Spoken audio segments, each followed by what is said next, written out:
हरे कृष्ण। श्रीमद् भागवतम दसम स्कंद तीसरा अध्याय। भगवान श्री कृष्ण का प्राकट्य। श्री सुखदेव जी कहते हैं, परीक्षित, आप समस्त शुभ गुणों से युक्त बहुत सुहावना समय आया। रोहिणी नक्षत्र था। आकाश के सभी नक्षत्र, ग्रह और तारे शांत सौम्य हो रहे थे। दिशाएं स्वच्छ प्रसन्न थी। निर्मल आकाश में तारे जगमगा रहे थे। पृथ्वी के बड़े बड़े नगर, छोटे छोटे गांवों, अहीरों की बस्तियां और हीरे आदि की खान मंगलमय हो रही थी। नदियों का जल निर्मल हो गया था। रात्रि के समय भी सरोवर में कमल खिल रहे थे। वन में वृक्ष की पंक्तियां रंग बिरंगे पुष्पों के गुच्छों से लद गई थी।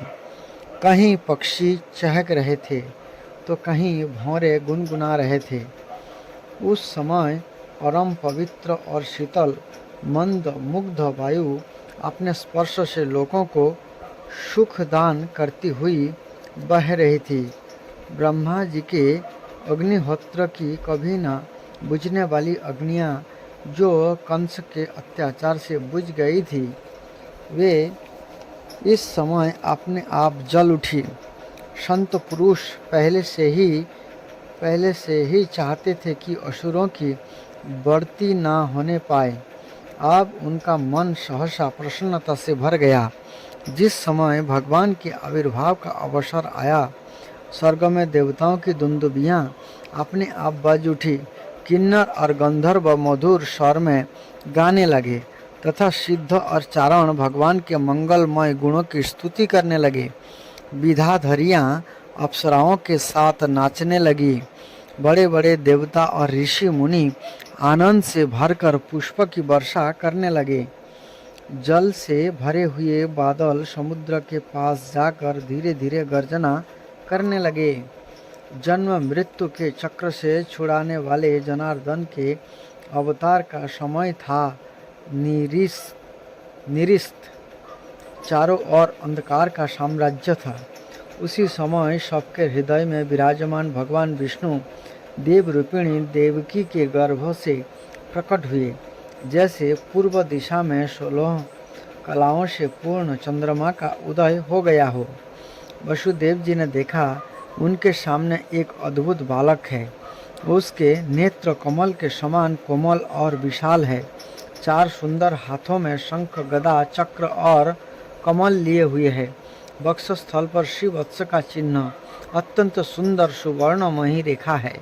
गले में कौस्तुभ मणि झिलमिला रही है। वर्षाकालीन मेघ के समान परम सुंदर श्यामल शरीर पर मनोहर पीताम्बर फहरा रहा है।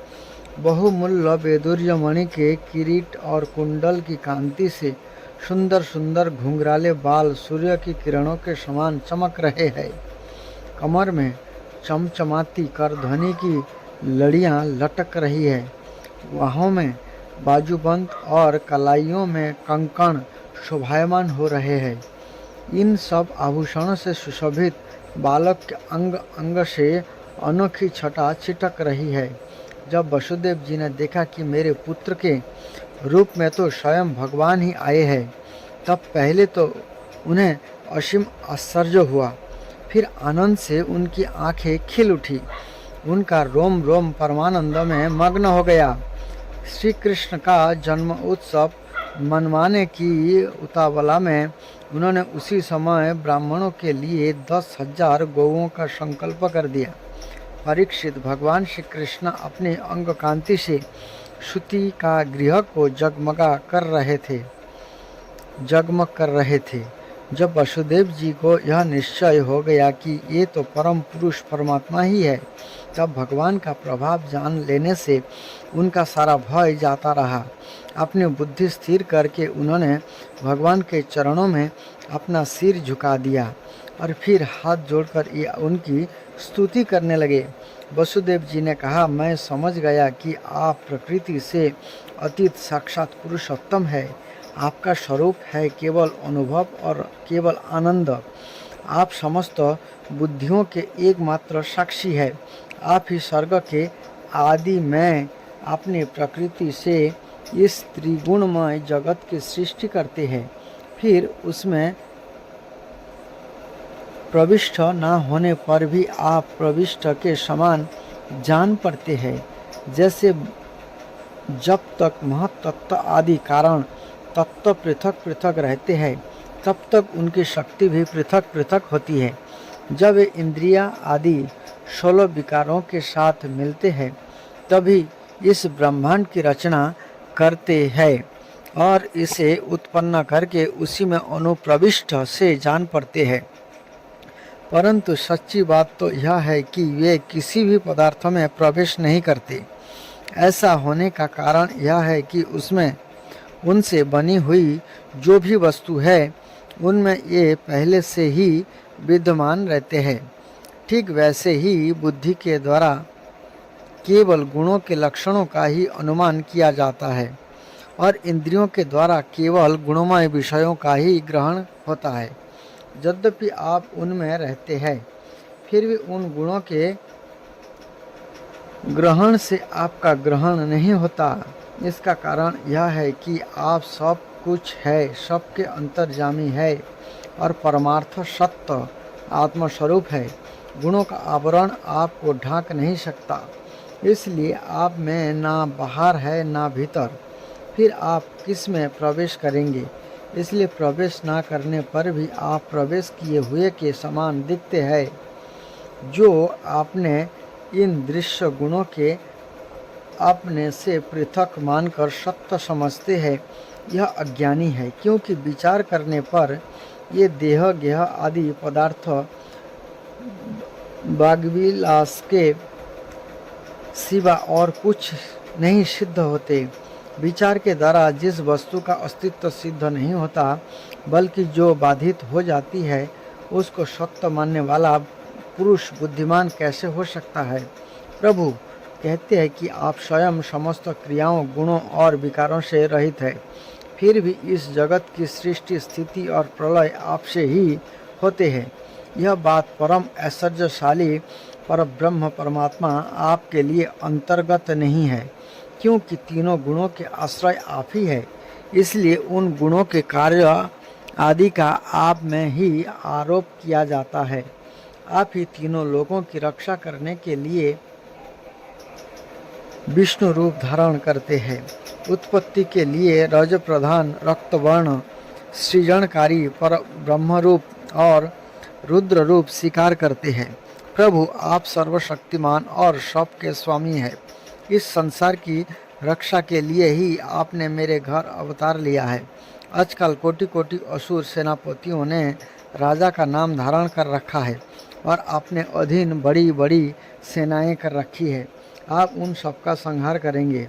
देवताओं के भी आराध्य देव प्रभु, यह कंस बड़ा दुष्ट है। इसे जब मालूम हुआ कि आपका अवतार हमारे घर होने वाला है, तब उसने आपके भय से आपके बड़े भाइयों को मार डाला। अभी उसके दूत आपके अवतार का समाचार उसे सुनाएंगे और वह अभी अभी हाथ में शस्त्र लेकर दौड़ा आएगा। सुखदेव जी कहते हैं, परीक्षित, इधर देवकी ने देखा कि मेरे पुत्र में तो पुरुषोत्तम भगवान सभी लक्षण मौजूद है। पहले तो उन्हें कंस से कुछ भय मालूम हुआ, परंतु फिर ये बड़े पवित्र भाव से मुस्कुराती हुई स्तुति करने लगी।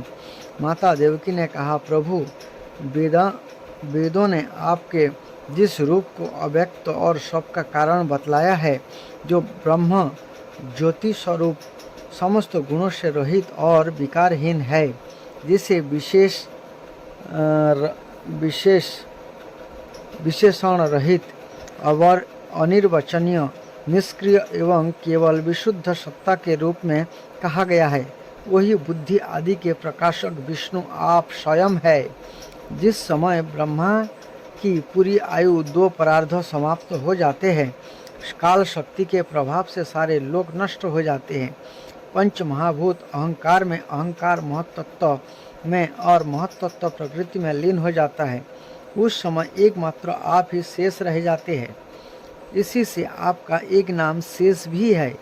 प्रकृति के एकमात्र सहायक प्रभु निमेष से लेकर वर्ष पर्यंत अनेक विभागों में विभक्त जो काल है, जिसकी चेष्टा से यह संपूर्ण विश्व सचेष्ट हो रहा है और जिसकी कोई सीमा नहीं है, यह आपकी लीला मात्र है।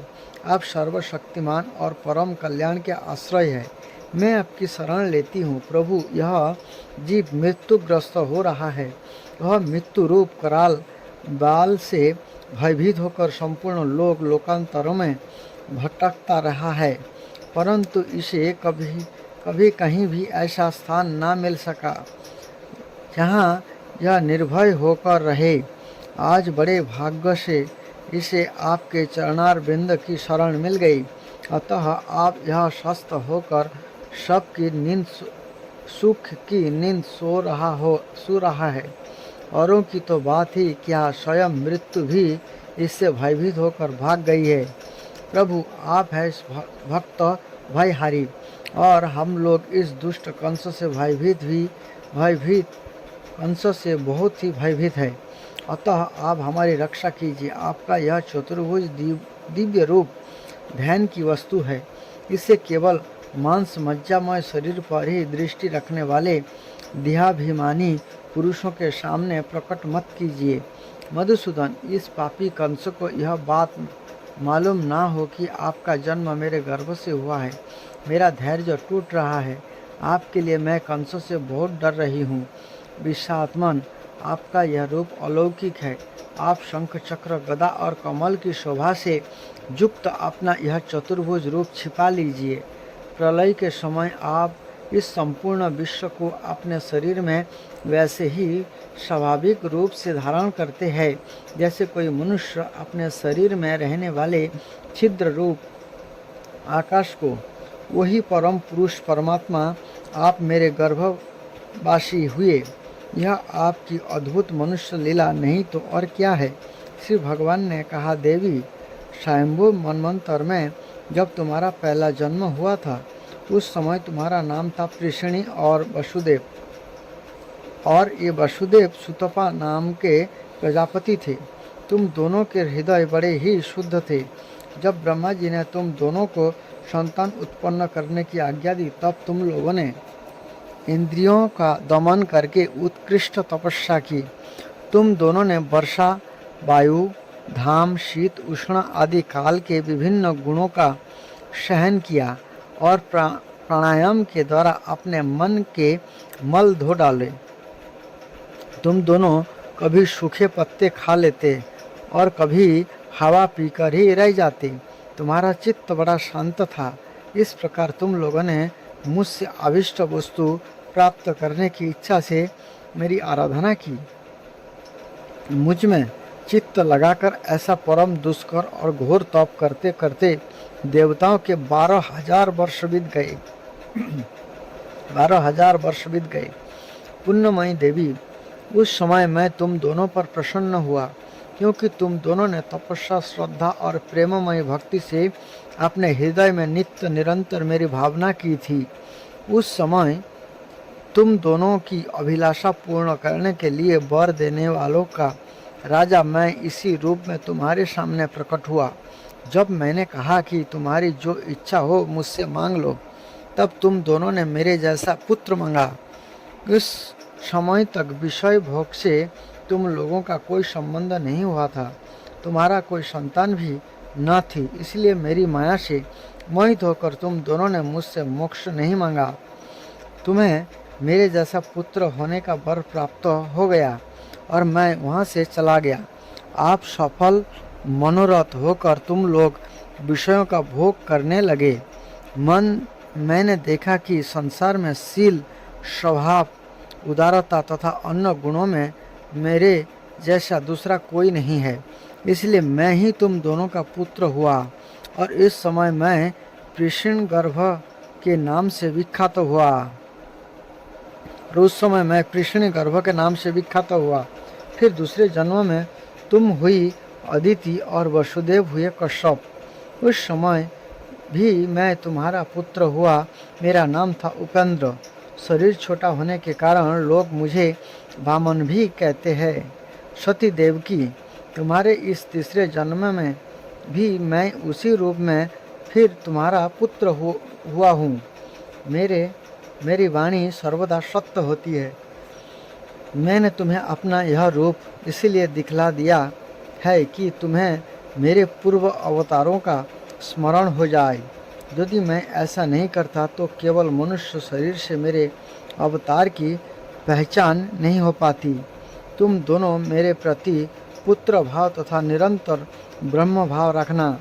इस प्रकार वात्सल्य, स्नेह और चिंतन के द्वारा तुम्हें मेरे परम पद की प्राप्ति होगी।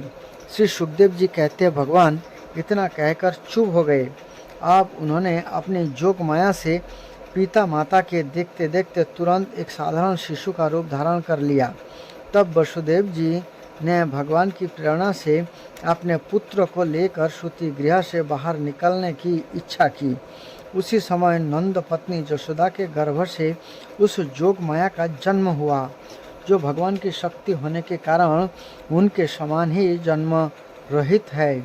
उसी जोग माया ने द्वारपाल और पूर्ववासियों की समस्त इंद्रिय वृत्तियों की चेतना हर ली।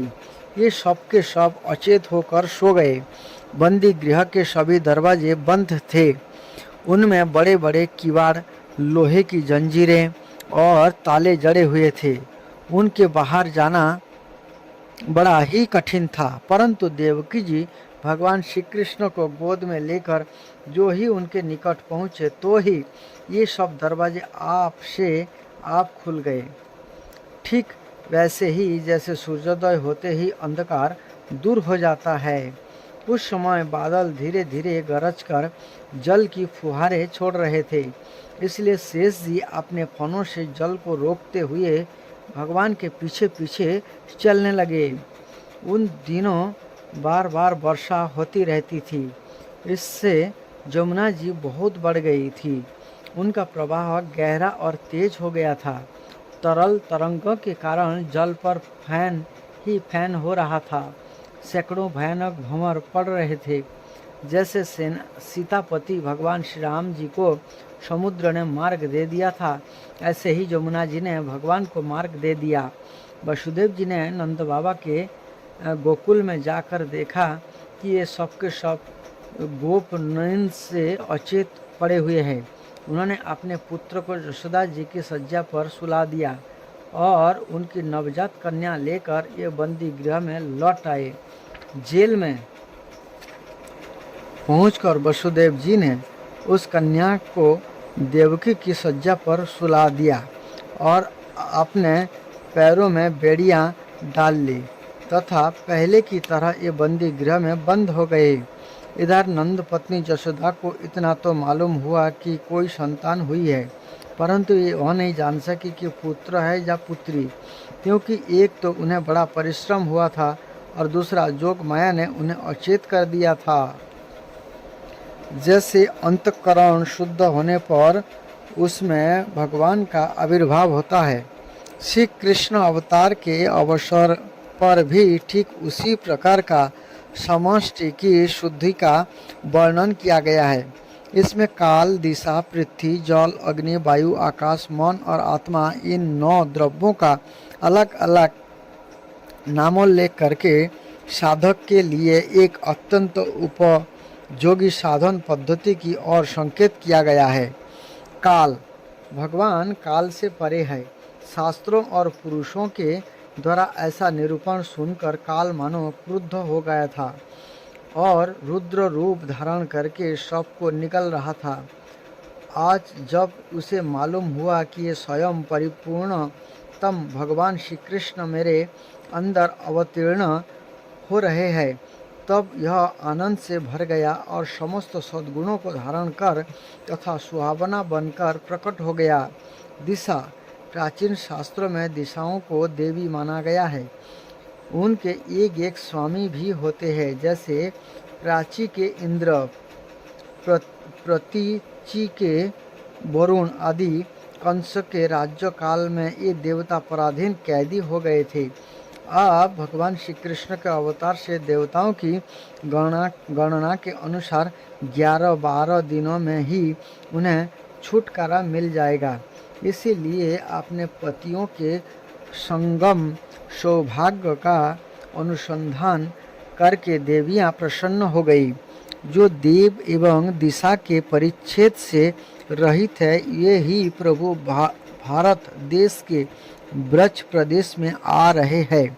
यह अपूर्व आनंद उत्सव भी दिशाओं की प्रसन्नता का हेतु है। संस्कृत साहित्य में दिशाओं का एक नाम आशा भी है। दिशाओं की प्रसन्नता का एक अर्थ यह भी है कि आप सत्पुरुष की आशा अभिलाषा पूर्ण होगी। विराट पुरुष के अवयव संस्थान का वर्णन करते समय दिशाओं को उनका कान बताया गया है।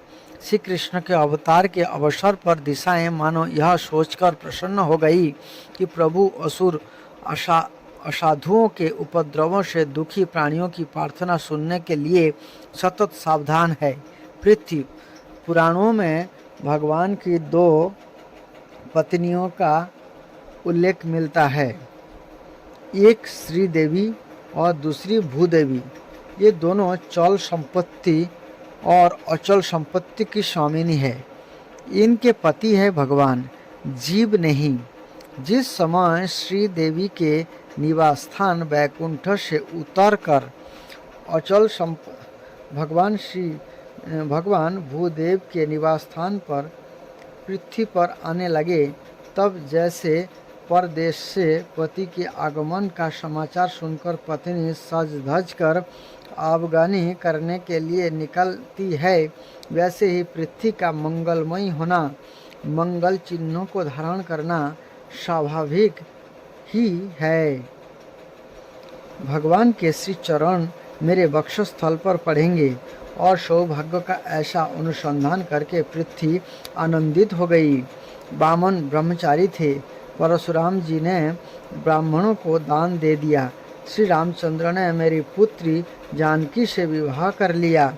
इसीलिए उन अवतारों में मैं भगवान से जो सुख नहीं प्राप्त कर सके वही श्री कृष्ण से प्राप्त करूंगी। यह सोचकर पृथ्वी मंगलमयी हो गई। आपने पुत्र मंगल को गोद में लेकर पतिदेव का स्वागत करने चली। जल अर्थात नदियों ने विचार किया कि रामावतार में सेतु बंधन के बहाने हमारे पिता पर्वतों को हमारी ससुराल समुद्र में पहुंचाकर उन्होंने हमें मायके का सुख दिया था। अब इनके शुभागमन के अवसर पर हमें भी प्रसन्न होकर उनका स्वागत करना चाहिए। नदियाँ सब गंगा जी से कहती थी, तुमने हमारे पिता पर्वत देखे हैं, आपने पिता भगवान विष्णु के दर्शन कराओ। गंगा जी ने अनसुनी कर दी। अब ये इसलिए प्रसन्न हो गई कि हम स्वयं देख लेंगे। यद्यपि भगवान समुद्र में नित्य निवास करते हैं, फिर भी ससुराल होने के कारण ये उन्हें यहाँ देख नहीं पाते। अब उन्हें पूर्ण रूप से देख सकेंगे, इसलिए निर्मल हो गई। निर्मल हृदय को भगवान मिलते हैं, इसलिए ये निर्मल हो गई। नदियाँ जो सौभाग्य किसी भी अवतारों में नहीं मिला, वह कृष्ण अवतार में मिला। श्री कृष्ण की चतुर्थ पटरानी है श्री कालिंदी जी। अवतार लेते ही यमुना जी के तट पर जाना, ग्वाल बाल एवं गोपियों के साथ जल क्रीड़ा करना, उन्हें अपनी पटरानी बनाना, इन सब बातों को सोचकर नदियाँ आनंद से भर गई। हृद कालिया दमन करके कालिया दह का शोधन ग्वाल बालों और अक्रूरों को ब्रह्म हृदय में ही अपने स्वरूप के दर्शन आदि संबंधी लीलाओं का अनुसंधान करके हृदयों ने कमल के बहाने अपने प्रफुल्लित हृदय को ही श्री कृष्ण के प्रति अर्पित कर दिया। उन्होंने कहा कि प्रभु भले ही हमें लोग जड़ समझा करे, आप हमें कभी स्वीकार करेंगे। इस भावी सौभाग्य के अनुसंधान से हम सुहृदय हो रहे हैं। अग्नि इस अवतार में श्री कृष्ण ने गोमासुर तृणावर्त कालिया के दमन से आकाश, वायु और जल की शुद्धि की है। मृद क्षण भक्षण से अर्थात मिट्टी के भक्षण से पृथ्वी की और अग्नि पान से अग्नि की। भगवान श्री कृष्ण ने 2 बार अग्नि को अपने मुंह में धारण किया। इस भावी सुख का अनुसंधान करके ही अग्निदेव शांत होकर प्रज्वलित होने लगे। देवताओं के लिए यज्ञ भाग आदि बंद हो जाने के कारण अग्निदेव भी भूखे ही थे। अब श्री कृष्ण अवतार से आपने भोजन मिलने की आशा से अग्निदेव प्रसन्न होकर प्रज्वलित हो उठे। वायु उदार शिरोमणि भगवान श्री कृष्ण के जन्म के अवसर पर वायु ने सुख लुटाना प्रारंभ किया, क्योंकि समान शील से ही मैत्री होती है। जैसे स्वामी के सामने सेवक प्रजा अपने गुण प्रकट करके उसे प्रसन्न करती है, वैसे ही वायु भगवान के सामने अपने गुण प्रकट करने लगे। आनंद कंद श्री कृष्णचंद्र के मुखार बिंद पर जब श्रमजनित खेद बिंदु आ जाएंगे, तब मैं ही शीतल मंद सुगंध गति से उसे सुखाऊंगा। यह सोचकर पहले से ही वायु सेवा का अभ्यास करने लगा। यदि मनुष्य को प्रभु चरणारविंद के दर्शन की लालसा हो, तो उसे विश्व की सेवा ही करनी चाहिए। मानो वह उपदेश करता हुआ वायु सबकी सेवा करने लगा। रामावतार में मेरे पुत्र हनुमान ने भगवान की सेवा की, इससे मैं कृतार्थ ही हूँ, परंतु इस अवतार में मुझे स्वयं ही सेवा कर लेनी चाहिए। इस विचार से वायु लोगों को सुख पहुँचाने लगा। संपूर्ण विश्व के प्राण वायु ने संपूर्ण विश्व की ओर से भगवान के स्वागत समारोह में प्रतिनिधित्व किया। आकाश की एकता, आधारता, विशालता और समता की उपमा तो हाथ सदा से ही भगवान के साथ दी जाती रही, परंतु अब इसकी झूठी नीलिमा भी भगवान के अंग से उपमा देने से चरितार्थ हो जाएगी। इसीलिए आकाश ने मानो आनंदोत्सव मनाने के लिए नीले चांदों में श्री हरि के समान तारों की झालरों लटका ली है। स्वामी के शुभागमन के अवसर पर जैसे सेवक स्वच्छ वेशभूषा धारण करते हैं और शांत हो जाते हैं, उसी प्रकार आकाश के सब नक्षत्र ग्रह तारे शांत एवं निर्मल हो गए। वक्रता, अतिचार और युद्ध छोड़कर श्री कृष्ण का स्वागत करने लगे। नक्षत्र, मैं देवकी के गर्भ में जन्म ले रहा हूँ, तो रोहिणी के संतोष के लिए कम से कम रोहिणी नक्षत्र में जन्म तो लेना ही चाहिए, अथवा चंद्रवंश में जन्म ले रहा हूँ तो चंद्रमा की सबसे प्यारी पत्नी रोहिणी में ही जन्म लेना उचित है। यह सोचकर भगवान ने रोहिणी नक्षत्र में जन्म लिया। जोगी मन का निरोध करते हैं, मुमुक्षु निर्विषय करते हैं और जिज्ञासु वाद करते हैं। तत्व ज्ञान ने तो मन का सत्यानाश ही कर दिया। भगवान के अवतार का समय जानकर उसने सोचा कि अब तो मैं अपनी पत्नी, इंद्रियां और विषय, बाल बच्चे सब के साथ ही भगवान के साथ खेलूँगा। निरोध और वाद से पिंड छूटा, इससे मन प्रसन्न हो गया। निर्मल को ही भगवान मिलते हैं, इसलिए मन निर्मल हो गया।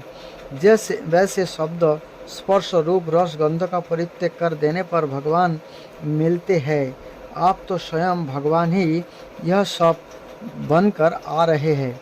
लौकिक आनंद भी प्रभु में मिलेगा, यह सोचकर मन प्रसन्न हो गया।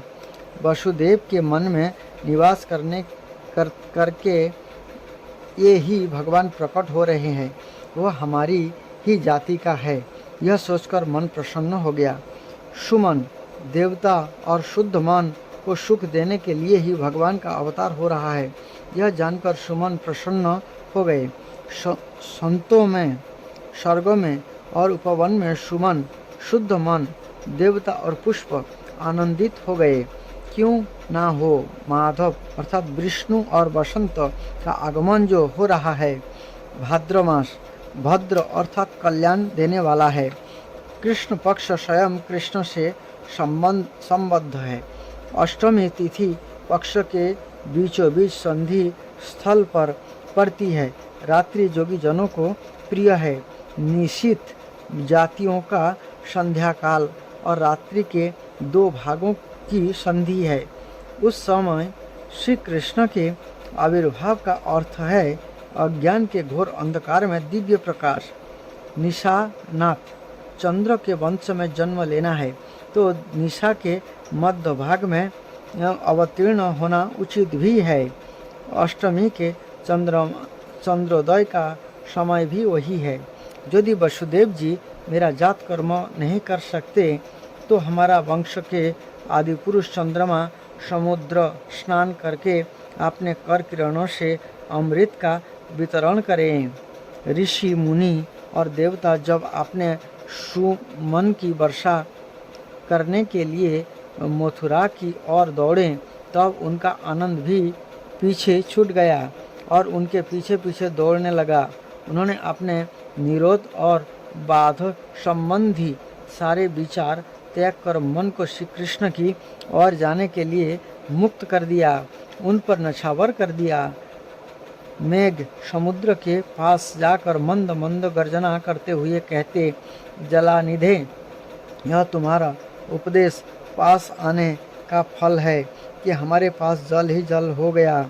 आप ऐसा कुछ उपदेश करो कि जैसे तुम्हारे भीतर भगवान रहते हैं ऐसे हमारे भीतर भी रहे। बादल समुद्र के पास जाते और कहते कि समुद्र, तुम्हारे हृदय में भगवान रहते हैं, हमें भी उनका दर्शन प्यार प्राप्त करवा दो। समुद्र उन्हें थोड़ा सा जल देकर कह देता, अपनी उत्तल तरंगों से ढकेल देता, जाओ अभी विश्व की सेवा करके अंतःकरण शुद्ध करो, तब भगवान के दर्शन होंगे। स्वयं भगवान मेघ श्याम बनकर समुद्र से बाहर ब्रज में आ रहे हैं। हम धूप में उन पर छाया करेंगे, अपनी फुइयाँ बरसाकर जीवन नछावर करेंगे और उनकी बांसुरी के स्वर पर लाल ताल देंगे। आपने इस सौभाग्य का अनुसंधान करके बादल समुद्र के पास पहुँचे और मंद मंद गर्जना करने लगे। मंद मंद इसलिए है यह ध्वनि प्यारे श्री कृष्ण के कानों तक न पहुँच जाए। इस प्रकार से यहाँ पर कुछ भाव प्रकट किया गया है। भगवान श्री कृष्ण ने विचार किया कि मैंने इनको वर तो दे दिया कि मेरे सदृश पुत्र होगा, परंतु इसको मैं पूरा नहीं कर सकता क्योंकि वैसा कोई है ही नहीं। किसी को कोई वस्तु देने की प्रतिज्ञा करके पूरी ना कर सके तो उसके समान तिगुनी वस्तु देनी चाहिए। मेरे सदृश पदार्थों के समान मैं ही हूँ, अतः मैं अपने को 3 बार इनका पुत्र बनाऊंगा।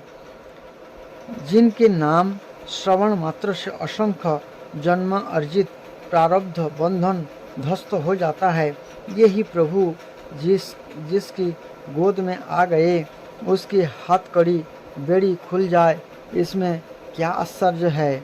बलराम जी ने विचार किया कि मैं बड़ा भाई बना तो क्या, सेवा ही मेरा मुख्य धर्म है, इसलिए ये अपने शेष रूप से ही कृष्ण के छत्र बनकर जल का निवारण करते हुए चले। उन्होंने सोचा कि यदि मेरे रहते मेरे स्वामी को वर्षा से कष्ट पहुंचा तो मुझे धिक्कार है, इसलिए उन्होंने अपना सिर आगे कर दिया।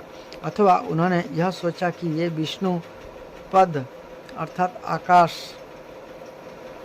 वासी मेघ परोपकार के लिए अधपतित होना स्वीकार कर लेते हैं, इसलिए बलि के समान सिर से वंदनीय है। श्री कृष्ण शिशु को अपनी ओर आते देखकर यमुना जी ने विचार किया, जिनके चरण की धूलि सत्पुरुषों के मानस ध्यान का विषय है, यही आज मेरे तट पर आ रहे हैं। ये आनंद और प्रेम से भर गए। आँखों से इतने आंसू निकले कि बाढ़ आ गई। मुझे जमराज की बहन समझकर श्री कृष्ण अपनी आँख न फेर ले, इसीलिए ये अपने विशाल जीवन का प्रदर्शन करने लगी। ये गोपालन के लिए गोकुल में जा रहे हैं। ये सहस्त्र सहस्त्र लहरियाँ गोवियाँ ही तो है, ये उन्हीं के समान इनका भी पालन करें। एक कालिया नाग तो मुझसे पहले से ही है, यह दूसरे शेषनाग आ रहे हैं, अब मेरे क्या गति होगी। यह सोचकर यमुना जी अपने थपेड़े से उनका निवारण करने के लिए बढ़ गई। एकाएक यमुना जी के मन में विचार आया कि मेरे अगाध जल को देखकर कहीं श्री कृष्ण वह ना सोच ले कि मैं इसमें खेलूँगा कैसे। इसलिए ये तुरंत कहीं कंठ भर, कहीं नाभि पर और कहीं घुटनों तक जल वाली हो गई। जैसे दुखी मनुष्य दयालु पुरुष के सामने अपना मन खोलकर रख देता है, ऐसे ही कालिया नाग से त्रस्त अपने हृदय का दुख निवेदन कर देने के लिए यमुना जी ने भी अपना दिल खोलकर श्री कृष्ण के सामने रख दिया। मेरी निरसता देखकर श्री कृष्ण कहीं जल कीड़ा करना और पटरानी बनना अस्वीकार न कर दे, इसलिए ये उच्छृंखलता छोड़कर बड़ी विनय से अपने हृदय की संकोचपूर्ण रस रीति प्रकट करने लगी। जब उन्होंने सूर्यवंश में रामावतार ग्रहण किया, तब मार्ग ना देने पर चंद्रमा के पिता समुद्र को बांध दिया था। आप ये चंद्रवंश में प्रकट हुए हैं और मैं सूर्य की पुत्री हूँ। यदि मैं इन्हें मार्ग ना दूंगी तो ये मुझे भी बांध देंगे। इस डर से मानो यमुना जी दो भागों में बंट गई। सत्पुरुष कहते हैं कि हृदय में भगवान के आ जाने पर अलौकिक सुख होती है, मानो उसी का उपभोग करने के लिए यमुना जी ने भगवान को अपने भीतर ले लिया। मेरा नाम कृष्ण, मेरा जल कृष्ण, मेरा बाहर कृष्ण है, फिर मेरे हृदय में ही उनकी स्फूर्ति क्यों ना हो। ऐसा सोचकर मार्ग देने के बहाने यमुना जी ने श्री कृष्ण को अपने हृदय में ले लिया। हरे कृष्ण। श्रील प्रभुपाद जी के कृष्ण बुक से भगवान श्री कृष्ण का जन्म।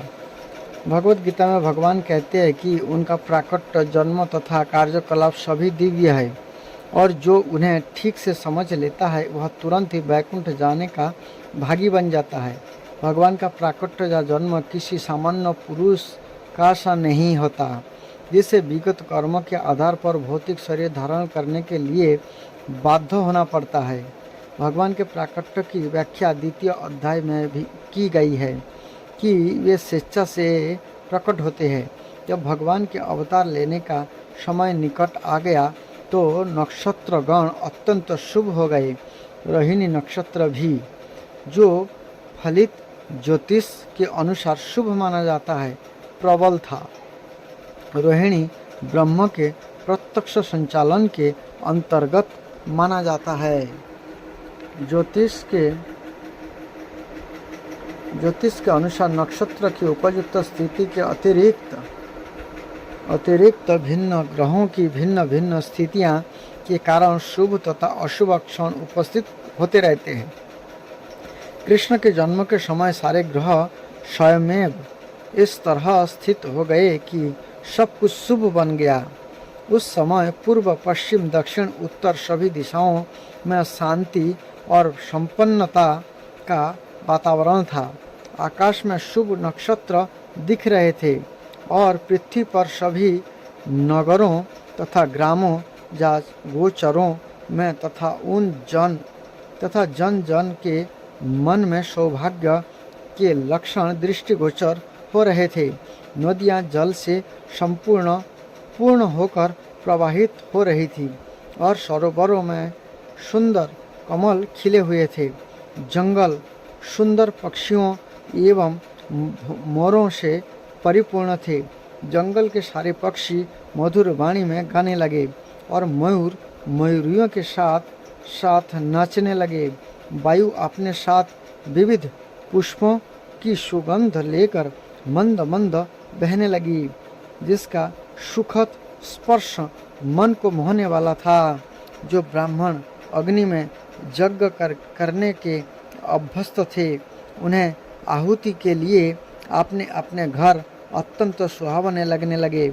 आसुरी राजाओं के उत्पातों के कारण ब्राह्मणों के घर में हवन आदि यज्ञ लगभग बंद हो चुके थे, किंतु अब उन्हें शांतिपूर्वक यज्ञ आदि करने के अवसर प्राप्त हो रहे थे। यज्ञों पर प्रतिबंध लगने के कारण ब्राह्मण मनसा वाचा कर्मणा अत्यंत दुखी थे, किंतु कृष्ण के जन्म के समय उन सब के मन स्वयं प्रसन्नता से पूर्ण हो गए, क्योंकि उन्हें आकाश में भगवान के जन्म लेने की घोषणा करने वाली दिव्य वाणी गुंजरित होती सुनाई दे रही थी।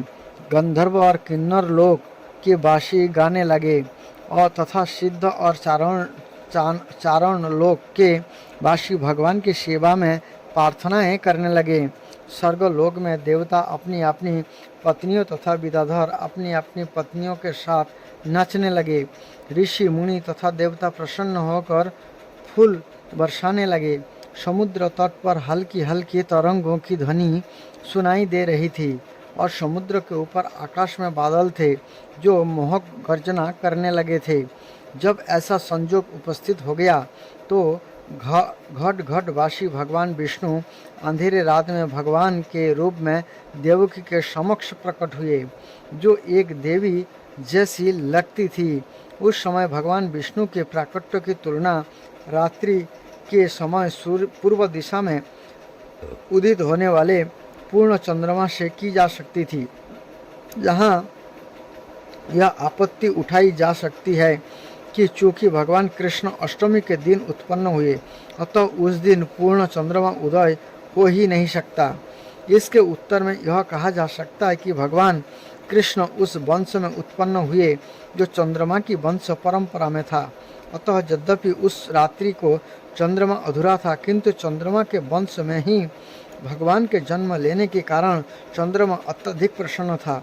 अतः भगवान कृष्ण की कृपा से यह पूर्ण चंद्र रूप में उदय हुआ। मुखानिक्यमानक ज्योतिष ग्रंथ में भगवान कृष्ण के जन्म के समय नक्षत्र का अत्यंत सुंदर वर्णन मिलता है। उससे पुष्टि होता है कि उस शुभ क्षण में उत्पन्न यह शिशु पर ब्रह्म या परम सत्य था। वसुदेव ने उस आश्चर्यजनक बालक को देखा जिसके 4 हाथ थे, जिनमें वह शंख चक्र गदा तथा कमल पुष्प धारण किया था, जो श्रीवत्स चिन्ह से सुशोभित था, जो कस्तूप मणि की माला पहने था। पीतंबर धारण किए चमकीले श्याम बादल की तरह लग रहा था, जिसका मुकुट वैदुर्य मणि से अलंकृत था, जो पूरे शरीर में अमूल्य बीजावट कुंडल तथा अन्य आभूषण धारण किए था और जिसका सिर केसरा राशि से अलंकृत था। बालक के अद्वितीय रूप के कारण वसुदेव आश्चर्यचकित हो गए। नवजात शिशु इस तरह कैसे आभूषित हो सकते हैं? अतः ये समझ गए कि अब भगवान श्री कृष्ण प्रकट हो गए हैं और इस अवसर पर वे अभिभूत हो गए।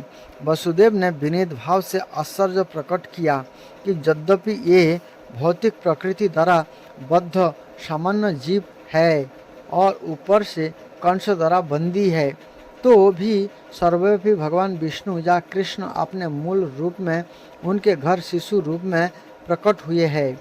कोई भी संसारी बालक आभूषण एवं सुंदर वस्त्र से सजकर 4 भुजाओं सहित और भगवान के समस्त चिन्ह से युक्त उत्पन्न नहीं होता। वसुदेव बारंबार उस बालक को निहार रहे थे और विचार कर रहे थे कि इस शुभ बेला को किस तरह मनाएं। ये सोचने लगे, सामान्यतया जब पुत्र उत्पन्न होता है तो लोग किस तरह मनाएं, ये लोग उस अवसर पर खुशियां मनाते हैं। और एक मैं हूँ कि मेरे बंदी होते हुए भगवान ने मेरे घर जन्म लिया है। मुझे तो इस शुभ उत्सव को बराबर मनाने के लिए तैयार रहना चाहिए। जब वसुदेव ने, जिनका दूसरा नाम आनंदक दुंदुभी है, आपने नवजात शिशु को देखा तो ये इतने प्रसन्न हुए कि उनमें ब्राह्मणों को कई हजार गौएं दान देने की इच्छा प्रकट की। वैदिक प्रणाली के अनुसार जब भी क्षत्रिय राजमहल में कोई शुभ उत्सव मनाया जाता है तो राजा प्रसन्नता के कारण अनेक वस्तुएं दान में देता है। ब्राह्मणों तथा ऋषियों को स्वर्णभूषणों से मंडित गौएं दी जाती है। वसुदेव कृष्ण के आविर्भाव के उपलक्ष्य में एक दोनों उत्सव मनाना चाह रहे थे, किंतु कंस के बंदी गृह में बंद होने के कारण ऐसा करना दुष्कर था। अतः उन्होंने मन ही मन ब्राह्मणों को हजारों गौएं दान की। जब वसुदेव को विश्वास हो गया कि नवजात शिशु साक्षात श्री भगवान है तो ये दोनों हाथ जोड़कर उनकी स्तुति करने लगे। उस समय वसुदेव दिव्य स्थिति में थे, जिससे कंस से उत्पन्न उनका सारा भय जाता रहा। जिस कमरे में नवजात शिशु उत्पन्न हुआ था वह उसके तेज से देदीप्यमान था। तब वसुदेव ने प्रार्थना करनी प्रारंभ की, हे भगवान, मैं जानता हूँ कि आप कौन हैं। आप समस्त जीवों के परमात्मा तथा परम सत्य श्री भगवान है। आप अपने सही शाश्वत रूप में प्रकट हुए हैं, जिसका हम प्रत्यक्ष अवलोकन कर रहे हैं। मैं जानता हूँ कि आप मुझे कंस के भय से मुक्त करने के लिए प्रकट हुए हैं। आप इस भौतिक जगत से संबंध नहीं है। आप वही पुरुष है जिनकी भौतिक प्रकृति पर चितवन मात्र से वह दृश्य जगत उत्पन्न होता है। कोई यह तर्क कर सकता है कि अपने चितवन मात्र से समस्त दृश्य जगत की उत्पत्ति करने वाला भगवान वसुदेव की पत्नी देवकी के गर्भ में नहीं आ सकता है। इस तर्क का उच्छेद करने के लिए वसुदेव ने कहा, हे प्रभु, इसमें आश्चर्य नहीं कि आप देवकी के गर्भ में प्रकट हुए हैं, क्योंकि सृष्टि की रचना भी इसी प्रकार हुई थी। आप महाविष्णु के रूप में कारणार्णव में शयन कर रहे थे और आपकी सांस प्रक्रिया से अनेक ब्रह्मांड की उत्पत्ति हो गई थी। तब आप प्रत्येक ब्रह्मांड में गर्भोदकशाही विष्णु के रूप में प्रविष्ट हुए। फिर आपने क्षीरोदकशाही विष्णु के रूप में अपना विस्तार किया और आप हर प्राणी के हृदय में अणु के भीतर भी प्रविष्ट हो गए। अतः देवकी के गर्भ में आपका प्रवेश करना उसी प्रकार से समझा जा सकता है। आप प्रविष्ट हुए प्रतीत होते हैं, किंतु उसी के साथ साथ आप सर्वव्यापक है। हम भौतिक उदाहरणों के माध्यम से आपके प्रवेश तथा अप्रवेश को समझ सकते हैं। 16 तत्वों में विभाजित होने पर भी संपूर्ण भौतिक शक्ति कायम रहती है। यह भौतिक शरीर 5 स्थूल तत्व पृथ्वी, जल, अग्नि, वायु तथा आकाश का संयोग मात्र है। जब भी कोई भौतिक शरीर बनता है तो ऐसा लगता है कि ये तत्व पुनः सृजित हो रहे हैं, किंतु वास्तविकता तो यह है कि सारे तत्व शरीर के बाहर हमेशा विद्यमान रहते हैं। इसी तरह यद्यपि आप देवकी के गर्भ में शिशु रूप में प्रकट हुए हैं, किंतु आप उसके बाहर भी विराजमान हैं। आप सदैव अपने धाम में रहते हैं, फिर भी आप करोड़ों रूपों में अपना विस्तार कर सकते हैं। मनुष्य को बहुत ही बुद्धि के साथ आपके अवतार को समझना चाहिए, क्योंकि आपसे भौतिक शक्ति भी अद्भुत है। आप भौतिक शक्ति के उसी प्रकार मूल स्रोत है जिस तरह आकाश का स्रोत सूर्य है। सूर्य प्रकाश सूर्य मंडल को आच्छादित नहीं कर सकता। न आपसे उद्भूत होने के कारण भौतिक शक्ति आपको आच्छादित कर सकती है। आप भौतिक प्रकृति के तीनों गुणों में रहते प्रतीत होते हैं, किंतु वास्तव में ये तीनों गुण आपको आच्छादित नहीं कर सकते। इसे बड़े बड़े बुद्धिमान दार्शनिक जानते हैं। दूसरे शब्दों में, यद्यपि आप भौतिक शक्ति के भीतर प्रतीत होते हैं, किंतु आप उससे कभी आच्छादित नहीं होते। वेदों का कथन है कि परब्रह्म अपना तेज प्रकट करता है, जिसके फलस्वरूप प्रत्येक वस्तु प्रकाशित होती है। ब्रह्म संगीता से पता चलता है कि ब्रह्म ज्योति परमेश्वर के शरीर से उद्भूत होती है और इसी ब्रह्म ज्योति से सारी सृष्टि उत्पन्न है। भगवत गीता में यह भी कहा गया है कि भगवान ही ब्रह्म ज्योति के आधार स्वरूप है। अतः मूलतः वे ही प्रत्येक वस्तु के आदि कारण है। किंतु अल्पज्ञ सोचते हैं कि जब भगवान इस भौतिक जगत में आते हैं तो ये भौतिक गुणों को ग्रहण कर लेते हैं। ऐसे निष्कर्ष बहुत प्रौढ़ नहीं है और केवल अल्पज्ञ द्वारा ही सृजित है।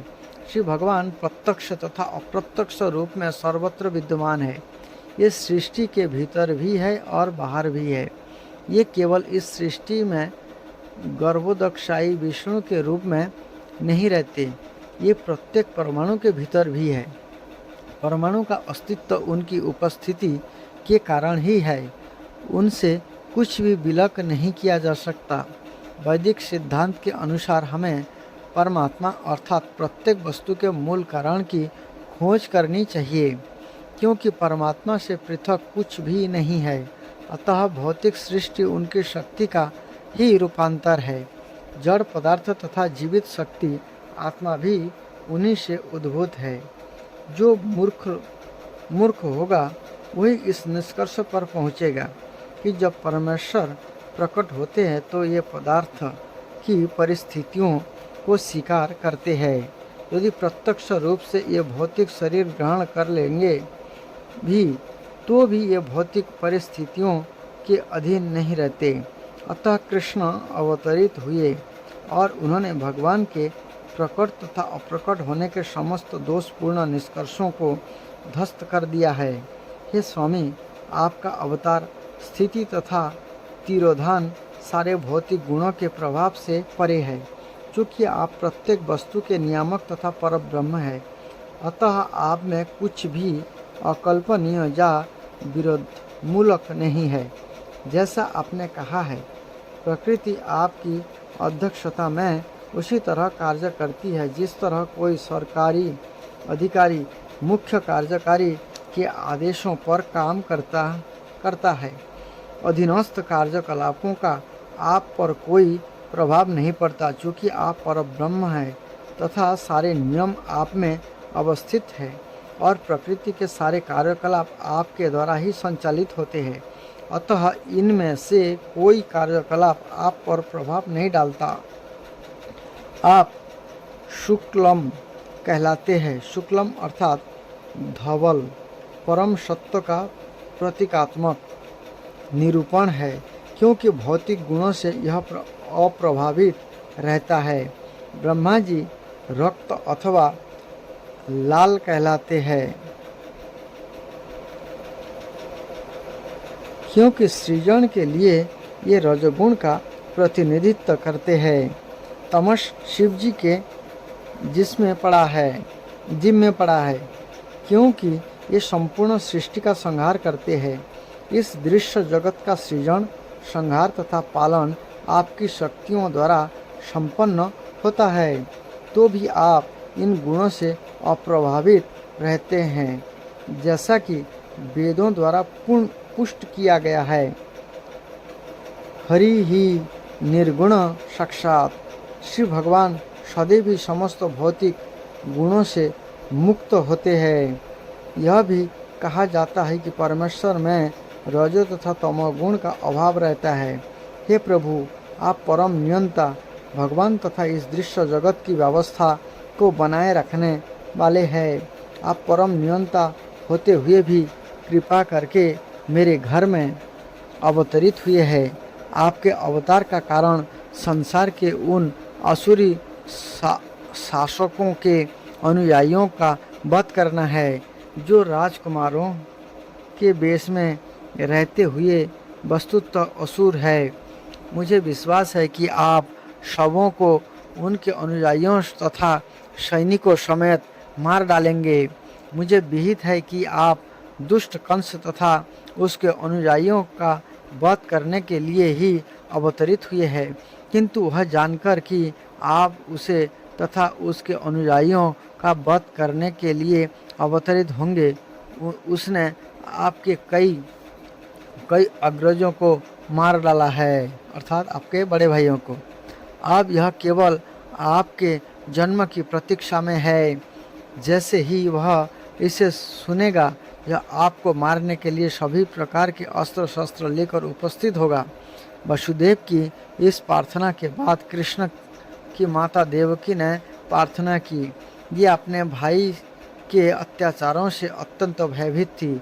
देवकी ने कहा, हे प्रभु, वैदिक साहित्य में आपके अनेक शाश्वत अवतारों का मूल अवतारों के तौर पर वर्णन हुआ है, यथा नारायण, राम, हयशीर्ष, वराह, नृसिंह, वामन, बलदेव तथा विष्णु से उद्भूत ऐसे लाखों अवतार आप मूल अवतार है, क्योंकि आपके अवतारों के सभी रूप इस भौतिक सृष्टि से बाहर है। आपका स्वरूप इस दृश्य जगत की उत्पत्ति के पहले से उपस्थित था। आपके स्वरूप शाश्वत तथा सर्वव्यापी है। ये अर्थात तेजोमय, अपरिवर्तनीय तथा भौतिक गुणों से अकलुषित है। ऐसे शाश्वत रूप नित्य, ज्ञानमय तथा आनंदमय है। ये सभी दिव्य सात्विकता से पूर्ण तथा विभिन्न लीलाओं में सदैव निरत रहने वाले हैं। आपका कोई एक ही विशेष रूप नहीं होता, ऐसे अनेक दिव्य रूप स्वतंत्र है। मैं जानती हूँ कि आप परमेश्वर विष्णु है। लाखों वर्षों बाद जब ब्रह्मा के जीवन का अंत होता है, तो दृश्य जगत का विलय हो जाता है। उस समय पृथ्वी, जल, अग्नि, वायु तथा आकाश, ये 5 तत्व महत्तत्व में प्रवेश कर जाते हैं। यह महत्तत्व पुनः कालवश और प्रकट समग्र भौतिक शक्ति में प्रवेश करता है। समग्र भौतिक शक्ति प्रधान में और प्रधान आप में प्रवेश करता है। अतः संपूर्ण दृश्य जगत के संहार के पश्चात केवल आपका दिव्य नाम, रूप, गुण तथा साज सामान ही शेष रह जाते हैं। हे प्रभु, मैं आपको सादर नमस्कार करती हूँ, क्योंकि आप अव्यक्त समग्र शक्ति के निदेशक और भौतिक प्रकृति के परम आगार है। हे स्वामी, सारा दृश्य जगत वर्ष के अथ से इति तक कालाधीन है। सभी आपके निर्देशन में कार्य करते हैं। आप हर वस्तु के मूल निर्देशक तथा समस्त प्रबल शक्तियों के आगार है। अतः आपसे मेरी प्रार्थना है कि आप मुझे उग्रसेन के पुत्र कंस के क्रूर हाथों से बचाएं। कृपा करके मुझे इस भयावह स्थिति से उबारें, क्योंकि आप अपने सेवकों की रक्षा करने के लिए सदैव उद्धत रहते हैं। भगवान ने इस कथन की पुष्टि भगवत गीता में अर्जुन को आश्वस्त करते हुए की है। तुम संसार को बता दो कि मेरा भक्त कभी नष्ट नहीं होता। इस प्रकार रक्षा करने के लिए प्रार्थना करते हुए माता देवकी ने अपना वात्सल्य व्यक्त किया। मुझे ज्ञात है कि आपके इस दिव्य स्वरूप का दर्शन सामान्यतया ऋषिगण ध्यान में करते हैं, किंतु मैं अभी भी डर रही हूँ कि जो ही कंस को पता चल जाएगा कि आपका जन्म हो चुका है, तो वह आपको हानि पहुँचा सकता है। अतः मेरी प्रार्थना है कि आप इस समय हमारे भौतिक चक्षुओं से ओझल हो जाए। दूसरे शब्दों में उन्होंने भगवान से प्रार्थना की कि वे एक सामान्य बालक का रूप धारण कर ले। आपके जन्म के कारण ही मैं अपने भाई कंस से भयभीत हूँ।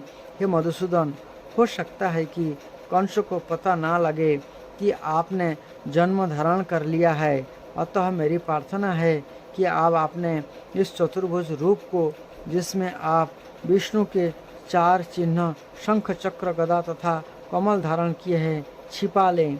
हे प्रभु, आप दृश्य जगत के प्रलय के अंत में सारे ब्रह्मांड को अपने उदर में धारण करते हैं, फिर भी आप अपनी विशुद्ध कृपावश मेरे गर्भ में प्रकट हुए हैं। मुझे आश्चर्य है कि आप अपने भक्त को प्रसन्न करने के लिए सामान्य मनुष्य के कार्यकलापों का अनुकरण करते हैं।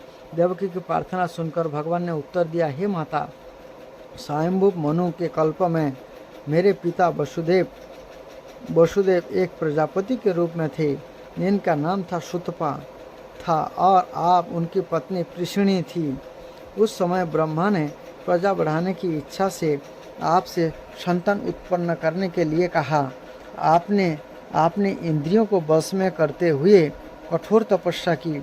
योग पद्धति में प्राणायाम का अभ्यास करते हुए आप पति पत्नी दोनों ने वर्षा, वायु, कड़कती धूप जैसे भौतिक नियमों के सारे प्रभावों को सहन किया। आपने समस्त धार्मिक नियमों का भी पालन किया। इस प्रकार आपका हृदय निर्मल हो गया और भौतिक नियमों के प्रभावों पर भी नियंत्रण प्राप्त हो गया। तपस्या करते हुए आप वृक्षों के नीचे भूमि पर गिरी हुई पत्तियों मात्र का आहार करती रही। तब स्थिर मन तथा इंद्रिय निग्रह द्वारा आपने मुझसे अद्भुत वर प्राप्त करने के लिए मेरी पूजा की। आप दोनों ने देवताओं की गणना के अनुसार 12,000 वर्षों तक कठोर तपस्या की।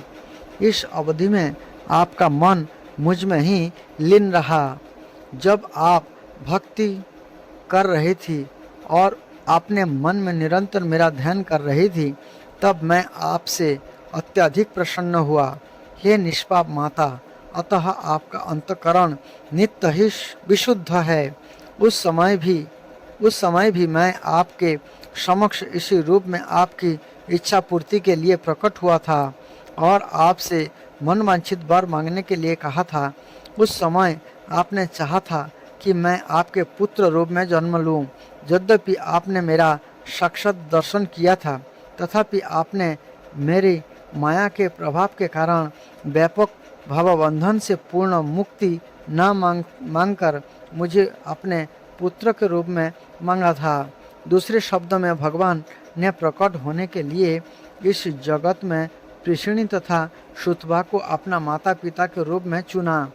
जब भी भगवान मनुष्य रूप में अवतरित होते हैं, उन्हें माता पिता की आवश्यकता होती है। फलतः उन्होंने पृष्णी तथा सुतपा को शाश्वत माता पिता के रूप में चुना। इसलिए पृष्णी तथा सुतपा दोनों ही मुक्ति की याचना न कर सके। मुक्ति इतनी महत्वपूर्ण नहीं होती जितने कि भगवान की दिव्य प्रेमा भक्ति होती है। भगवान चाहते तो पृष्णी तथा सुतपा को तुरंत मुक्ति प्रदान कर सकते थे, किंतु आपने विभिन्न अवतारों के लिए उन्हें इसी भौतिक जगत में बनाए रखना श्रेयस्कर समझा, जैसा कि आगे वर्णन किया जाएगा। भगवान से उनके माता पिता बनने का वर प्राप्त करके पृष्णी तथा सुतपा दोनों अपनी तपस्या छोड़कर घर चले आए और पति पत्नी के रूप में रहने लगे, जिससे वे साक्षात परमेश्वर को पुत्र रूप में उत्पन्न कर सके। काल चक्र से पृष्णी गर्भवती हुई और एक शिशु को जन्म दिया। भगवान ने वसुदेव तथा देवकी से कहा, उस समय मेरा नाम पृष्णी गर्भ था। अगले कल्प में आपने अदिति तथा कश्यप के रूप में जन्म लिया और तब मैं उपेंद्र नाम से आपका पुत्र बना। इस समय मेरा स्वरूप एक बौने जैसा था, जिससे मैं वामन देव के नाम से विख्यात हुआ। मैंने आपको वर दिया था कि मैं 3 बार आपके पुत्र रूप में जन्म धारण करूंगा। पहली बार मैं पृष्णी तथा सुतपा के जन्म लेकर पृष्णी गर्भ कहलाया। दूसरी बार मैं अदिति तथा कश्यप के जन्म लेकर उपेंद्र कहलाया और आप तीसरी बार मैं देवकी तथा वसुदेव से कृष्ण नाम से उत्पन्न हुआ हूँ। मैं इस विष्णु रूप में इसलिए अवतरित हुआ हूँ कि आपको विश्वास दिला सकूं कि उसी श्री भगवान ने पुनः जन्म धारण किया है। मैं चाहता तो एक सामान्य शिशु के रूप में प्रकट हो सकता था, किंतु तब आपको विश्वास न होती कि आपके गर्भ से भगवान ने ही जन्म लिया है। हे मेरे माता पिता, इस तरह आपने कई बार अत्यंत लाड प्यार से अपने पुत्र के रूप में मुझे पाला पोसा है, अतः मैं अत्यधिक प्रसन्न हूँ और आपका अत्यंत कृतज्ञ हूँ। मैं विश्वास दिलाता हूँ कि इस बार आप अपने उद्देश्य को पूरा करके भगवत धाम को वापस जाएंगे। मैं मानता हूँ कि आप मेरे लिए चिंतित है और कंस से भयभीत है, अतः मेरा आदेश है कि आप तुरंत ही मुझे गोकुल ले चलें और यशोदा की नवजात कन्या से जो अभी अभी उत्पन्न हुई है मुझे बदल लें। अपने पिता माता से इस प्रकार कहकर उनकी उपस्थिति में भगवान सामान्य बालक बन गए और मौन हो गए। भगवान का आदेश पाकर वसुदेव अपने पुत्र को प्रसूति गृह से बाहर ले जाने के लिए तैयार हो गए। ठीक उसी समय नंद तथा यशोदा के एक कन्या उत्पन्न हुई थी। वह जोगमाया थी, अर्थात वह भगवान की अंतरंगा शक्ति थी। इस जोगमाया के प्रभाव से कंस के महल के सारे निवासी और विशेष रूप से द्वारपाल गहरी नींद में सो गए और लोह श्रृंखलाओं से बंद महल के सारे दरवाजे खुल गए। रात अत्यंत अंधेरी थी, किंतु जो ही वसुदेव कृष्ण को अपनी गोद में लेकर बाहर निकले तो उन्हें सब कुछ दिखने लगा मानो सूर्य का प्रकाश हो। चैतन्य चरितमृत में कहा गया है कि कृष्ण सूर्य प्रकाश के तुल्य है और जहाँ भी कृष्ण रहते हैं वहाँ अंधकार रूपी माया नहीं रह सकती। जब कृष्ण की वसुदेव ले जा रहे थे कृष्ण को, तब रात्रि का अंधकार दूर हो गया। कारागार के सारे द्वार स्वतः खुल गए, साथ ही आकाश में गंभीर गर्जना हुई और भीषण वृष्टि होने लगे। जब वसुदेव इस वर्षा में अपने पुत्र को ले जा रहे थे तो भगवान शेष ने नाग का रूप धारण करके वसुदेव के सिर के ऊपर अपने फन फैला दिए, जिससे वृष्टि से उन्हें बाधा न पहुँचे। वसुदेव जमुना के तट पर आए तो देखा कि जमुना के जल में गरजती लहरें उठ रही है और सारा पाट फैनिल हो उठा है। इतने पर भी जमुना ने वसुदेव को नदी को पार करने के लिए मार्ग दे दिया। ठीक उस प्रकार जिस प्रकार सेतु बंध के समय हिंद महासागर ने भगवान रामचंद्र को रास्ता दे दिया था, इस प्रकार वसुदेव ने जमुना पार की और पार करके नंद महाराज के गोकुल स्थित निवास स्थान में गए, जहां उन्होंने देखा कि सारे ग्वाले गहरी नींद में सोए हुए थे। इस अवसर का लाभ उठाकर यशोदा के घर में चुपके से घुस गए और बिना किसी कठिनाई के अपने पुत्र को रखकर बदले में यशोदा की नवजात पुत्री को उठा लाए। इस प्रकार चुपके से घर में घुसकर लड़के को लड़की से बदल लेने के बाद ये पुनः कंस के कारागार में लौट आए तथा पुत्री को देवकी की गोद में रख दिया। उन्होंने पुनः हाथकड़ी बेड़ियां पहन ली, जिससे कंस को यह पता न चल पाए कि इतनी सारी घटनाएं घट चुकी है। माता यशोदा समझती थी कि उनके एक शिशु उत्पन्न हुआ है, किंतु प्रसव पीड़ा से थक जाने के कारण ये प्रगाढ़ निद्रा में थी। जब ये जागी तो उन्हें याद न रहा कि उनके पुत्र हुआ है या पुत्री। इस प्रकार लीला पुरुषोत्तम भगवान श्री कृष्ण के अंतर्गत भगवान कृष्ण का जन्म नामक तीसरे अध्याय का भक्ति वेदांत तात्पर्य पूर्ण हुआ। हरे कृष्ण कृष्ण कृष्ण हरे हरे, हरे राम राम राम हरे हरे।